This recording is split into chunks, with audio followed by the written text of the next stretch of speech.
It's time to rip the cover off what really works to ditch addiction, depression, anger, anxiety, and all other kinds of human suffering. No, not sobriety. We're talking the F word here, freedom. We'll share straight from the trenches what we've learned from leaving our own addictions behind and coaching hundreds of others to do the same. And since it's such a heavy topic, we might as well have a good time while we're at it.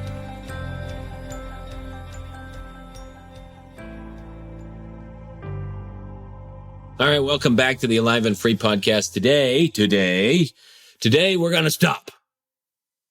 Just kidding. We're not going to stop.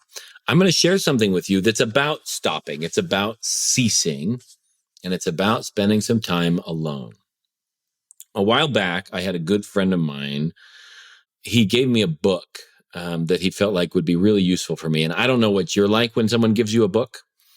With me, it's like, okay, I don't want to read it because someone recommended it, because that means they think whatever. I don't want to live up to people's expectations in general. I don't like people expecting things of me. And so I discarded it for a little bit. And then I went back around to it. It's called The Ruthless Elimination of Hurry.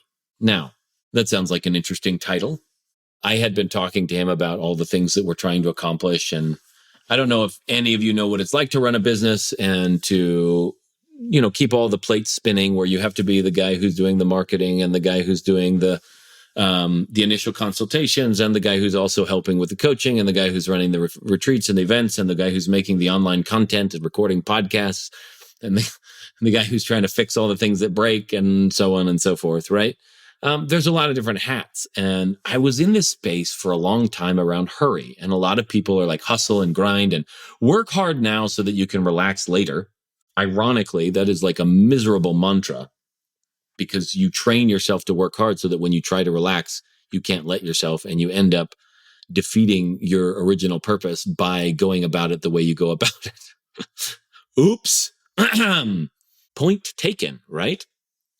And so here I was dealing with this rush and this hustle. And I bought into it from all of the people who had been advising me about how to run a business. And it was like, yeah, just work hard now and put in the time and put in the effort and stuff. And then you can reap the rewards later. And it wasn't doing me very well.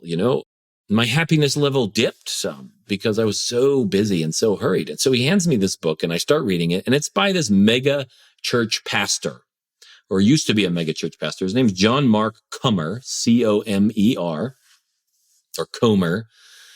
And he used to run, I think, 4 churches, and he was busy preaching the word of God. Now, I don't usually read a lot of these evangelical books. I do like listening to him talk sometimes, but I don't usually read a lot of them. So this was new for me to actually sit down and read a book. And he tells about how even while he was busy running all these different churches and making sure that everybody was taken care of and giving sermons and all this stuff, that in the middle of it, he felt his own connection with the divine, with God, or however you want to call it, depending on your religious persuasion or whatnot. He felt his own connection with it dissipating and disappearing.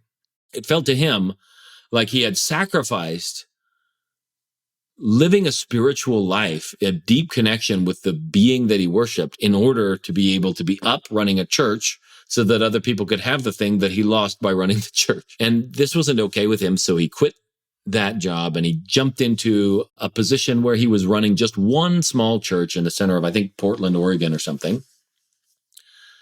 And then he started really studying, why was he missing his connection with Jesus? And in his words, apprenticing under Jesus and trying to live the way that Jesus lives. And his point was that to follow Jesus, to take up his cross, or to take his yoke upon you, meaning it's got a double meaning. There's the yoke in terms of oxen, or the yoke in terms of the number of rules that any given Pharisaical leader or rabbi would have for his disciples.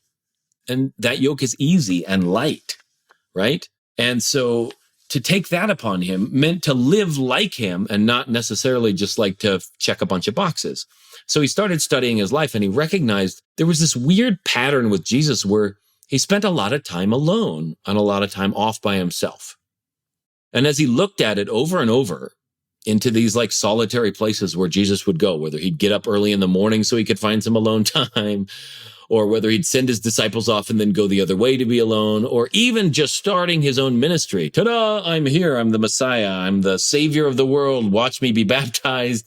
All right, I'm going to head off to the wilderness for 40 days. Pretty impressive how much time he spent on his own. And he noticed that as things got busier, especially in the book of Luke, the more often, like the more things were happening toward the end of his life, the more often it mentions Jesus going and spending time alone. And so he really took this to heart, and he was like, maybe I'm not doing it. So he started doing a little Sabbath of his own. Sabbath, the word Shabbat in Hebrew means to cease or to stop. That's why they called it the Sabbath, the seventh day, because that's the day that God stopped.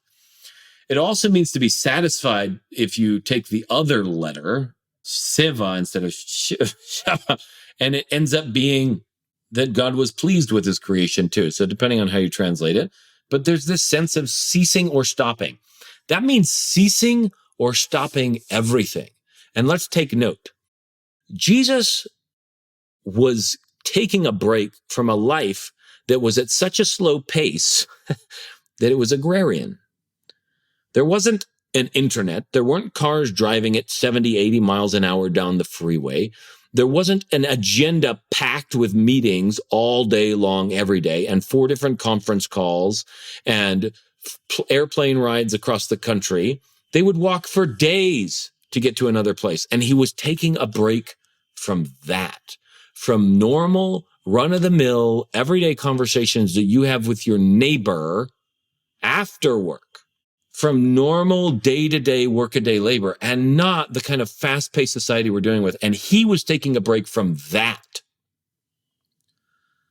He wasn't taking a break from what we're doing. And so a lot of people would come to this pastor, John Mark Comer, and he would say, look, you need to like take some time off and take some time away from all of the things that are like bogging you down, just to get some fresh perspective, to like really get yourself centered again into who you are and what your relationship to life is.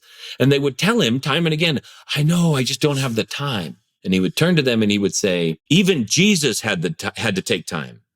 If you believe Jesus is the Son of God, even the Son of God himself took time off from life in order to stay centered and focused on what mattered. Maybe, just maybe, that's a good thing to pay attention to. And maybe, just maybe, it's some of the wisest counsel you could possibly receive. So I was impressed with the book. He delineates 4 different ways of doing things. He gets into simplicity at the end, which he basically minimalism or ways of simplifying things. He gets into slowing down and deliberate ways to slow down. But then he also covers the 2 bigger ones are solitude, silence and solitude, which is the one I'm going to talk about, and then ceasing or a Sabbath, or having a day a week with a Sabbath. Now, in his case, Sunday was his church day where he was doing all his meetings. So he actually took a Sabbath from Friday evening to Saturday evening, just like the Jews did. And he would put away his phones and his electronics, and he would have time with his family or with friends, but none of the other intervening stuff from the rest of his life. And then he would pick up his phone on Saturday night and get prepped and stuff for his Sunday sermons and things like that. So he took a different day of the week as a Sabbath. And he kept that holy as a way of making sure that he was making time and taking time for himself. And that if even the Son of God needed to take time, then maybe he needed to take a little more time off a little bit more frequently in order to be sure that he was operating at optimum efficiency for what mattered most in this fleeting thing we call life.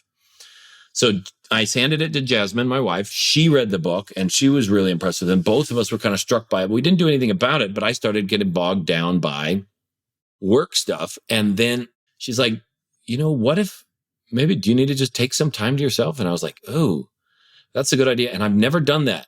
I've taken time off of work, but it's usually like, now I got to go home and I got to do a home project, or now I got to go and we're doing a family vacation, and it's always busyness. But to deliberately take off time where I'm not accessible and where I'm doing nothing, that was a first. So we set it up. I found a little cheap place to stay that was out in the middle of nowhere, basically, for us. And ironically, it was kind of like right by the freeway, which became significant, as I'll tell you. And I spent 6 days there. And I'll tell you, I never realized the depth at which I have trained my mind to be constantly on and constantly critical of the things that I do. I was even like, I would wake up a little bit later one day, or go to bed later than maybe I had planned to, or I planned to do some yoga or some martial arts training or go on a walk. And I spent time, like I'd jump in a river, or I'd do the river nearby, and I'd go on all these walks, but there was so much beating myself up happening at this really subtle level, or it was like, oh, you should be up already.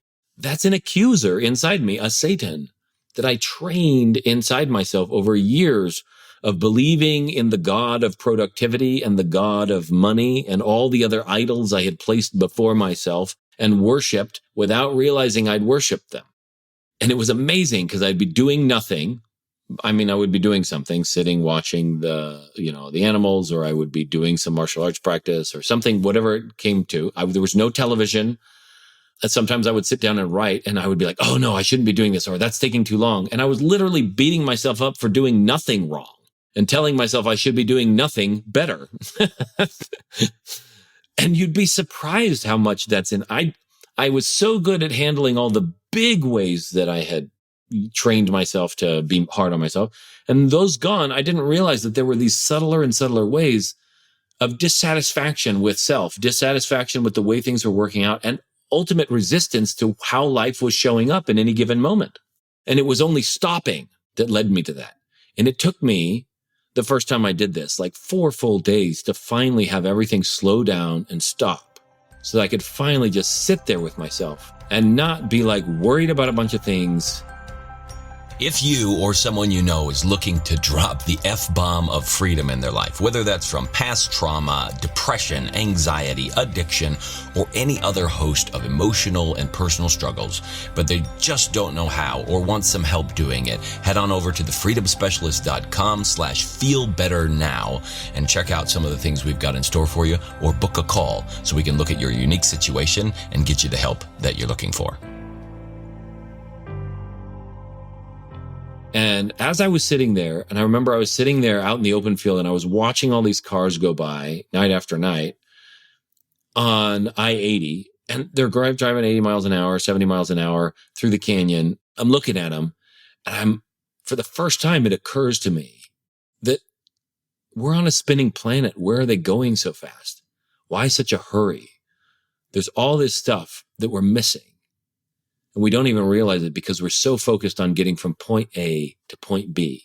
And that if I live my life that way, getting from point A to point B in life means racing as fast as I can from birth to death. That's not what I'm after. There was so much happening on the mountainside, on the hillsides. There were ospreys out hunting. There were people fishing. There was llamas in the place next door, and peacocks and horses and cows, and there were trees blossoming and flowers out there and bees buzzing, and there was a river running, and I was able to kind of like sit there with that. And there were all of these things happening. Meanwhile, all day long, day and night, cars rushing by on that freeway, going from point A to point B and giving their whole life to chasing their sustenance and to chasing these fleeting experiences. And I don't think it's wrong to go from one place to another. I mean, I get in a car and I drive places, but it was just so fitting for me to be sitting there, stopping on a spinning planet while the rest of the planet is busy chasing around, not even able to tune in to the planet and the life that they are, because they're so busy trying to go from point A to point B. And so as I sat there for hours one night, just in a field, just sitting there, and watching the sunset and watching it get colder and just feeling into my surroundings. And if you know anything about my history, right, I've trained a lot of perceptual exercises to be able to feel things at a really sensitive and subtle level. And when I remember to do that, it's pretty profound. And to feel the agitation in the grass and the plants around the freeway and what that sound pollution was doing. And to recognize that human beings of all the species on the planets were the only species that are so unsatisfied with the way life presented itself to them that they decided to wreck the planet, to change all the different things. And I'm not against human civilization, but to constantly be having to strive for more and to improve and to change the world. It's a common slogan right now. We want to make the world a better place. We want to change the world. It's not the world that has the problem. It's our mind and our hearts. And we're so busy resisting what's here, chasing something that's not here, that we missed it. And we've caused havoc to plants and animals and the environment and all kinds of other stuff because it's never enough. So I was sitting there, and all of a sudden I sat up because I laid down, I was looking at the clouds, and I sat up, and for the first time in my life that I ever have any recollection of, and I grew up like in Germany in a small town for 6 years, romping in the woods and eating dandelions and stuff. And it was an idyllic time. But this was the first time that I remember actually feeling like I was a part of nature, that this human flesh had been drawn from nutrients from the earth and things I had eaten, and that it was going to return there, and that I was actually just one piece of a much bigger whole, and that it wasn't man versus nature, that I actually belonged on earth. Now, for most of my life, I spent my time chasing belonging a lot because we moved around in the military, and 6 years was the longest we stayed anywhere. Most other places were, anywhere from 6 months to 2.5 years. And so I moved around a lot, and I was constantly looking for a feeling of belonging, and I was trying to chase that down from other people. And don't get me wrong, it's great to have human relationships, but to finally have a sense of belonging to the planet, that destroyed so much of that sense of not belonging that I had felt. Because as I went through life before, it felt like everything was against me. Like, I wasn't in with the right people, and then I wasn't in with money, and I didn't know if I could survive if I didn't have money, and all of those different things. But to finally have a sense of that I am just another piece of this planet, another piece of this earth, and I don't know how long this is going to last, and I don't know what this life is, and I don't really know anything. So what am I going to do with this life? It was such a beautiful turnaround to see how fragile and fleeting this life was, and to recognize that I was a part of it, and that I belonged. And it shook some things in me to my very core, right down to the center of my heart, right down to the center of my being, I guess you could say. And I realized just how little I know, and that all of my pretending to know things over the years really meant nothing. It had actually separated me from life instead of allowing me to be part of it. Right now, if you ask me, okay, well, Bob, what do you know for certain? The only thing I can tell you for certain is that life seems to be happening. There's something happening. All the rest of it are just concepts and ideas, and I know how to interact with and make powerful things happen in my life. But when I come down to it, what do I actually know by direct perception? All I know is this moment. All I know is this life, and that it seems to be happening. And all the rest of it is just something I'm exploring, and it may not last long. I have no guarantees that I will wake up tomorrow or that I'll even make it through tonight. And so the question then is, how do I want to live this moment if it's never coming back? Everything's changing all the time. No two moments are the same. And a lot of times we can't perceive that, so we think that they're the same, but they're not. And when we go, oh no, I know what's happening, we prevent ourselves from seeing what's actually happening. But there's no guarantees. How do I want to spend this then? I just have this fleeting moment in time. And that changed so many things, to where Jasmine, then we sent her on her own sabbatical, and then I've been on others, and so on and so forth. And we set it as like a monthly thing, where monthly, each of us gets a day. Jasmine is actually going on hers tomorrow. Each of us gets a day, at least every month, where we're just by ourselves to go do what we want without any repercussions. We're not husband, father, wife, mother. We're not business owner or person in the neighborhood. We're nothing. It's just a piece of life.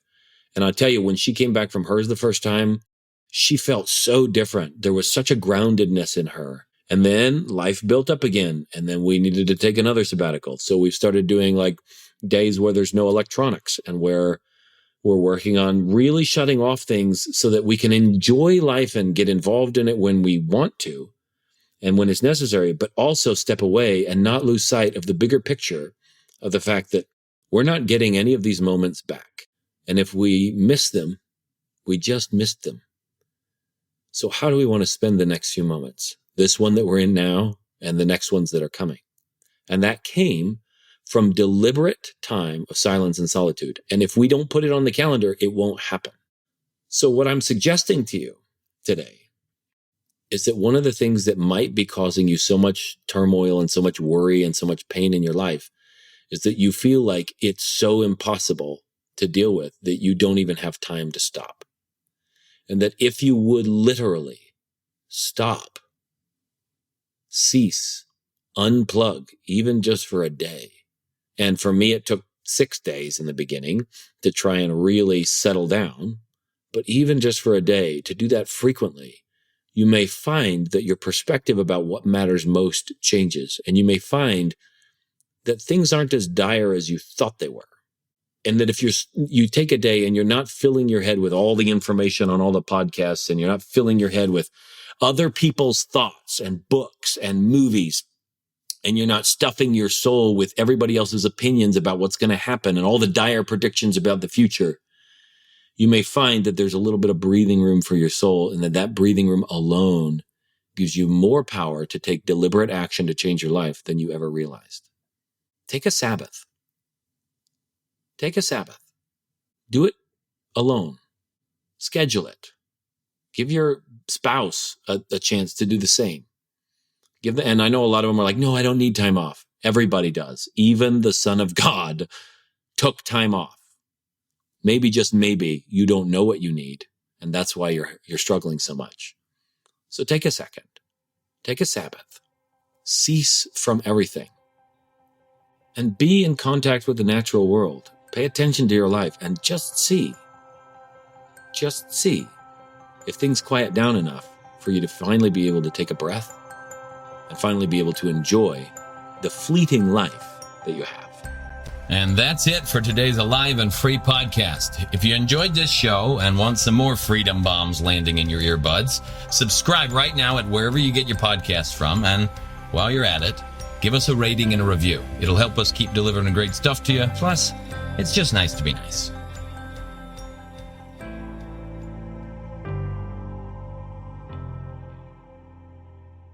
This is thepodcastfactory.com.